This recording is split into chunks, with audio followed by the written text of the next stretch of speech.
bir məsələ var. Bu da olduqca mühüm məsələlərdəndir. Elə dərsimizlə əlaqəlidir.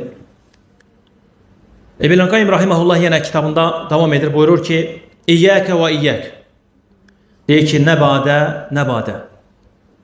Allahla yanaşı hər hansısa bir məxluğu Allahdan artıq sevəsən. Diqqət edin. Deyir ki, İyyake və iyyək ən tuhibbə şəxsən əksara minallahi əzzə və cəl. Allahla yanaşı, Allahdan artıq olaraq kimisə sevəsən. Sonra buyurur ki, bil ki, bu sevdiğin adam bir gün sənin imtihanın olacaq. Diqqətli olun. Bir nəfər var, zövcəsini Allahdan çox sevir. İkincisi deyir ki, mən oğlumu Allahdan çox sevirəm. Üçüncüsü deyir ki, mən malımı Allahdan çox sevirəm. Allahın müstəhan. Üçüncüsü, dördüncüsü deyir ki, mən nə bilim, atamı Allahdan çox sevirəm. Vallahi, billahi, tallahi. Bir günlər bu məxluqlar sənə imtihan olacaq. Allah səni o məxluqlarla başda-başa bıraxacaq. Ona görə nədir? Heç kimin sevgisini Allahın sevgisine önə çəkmək lazım deyil.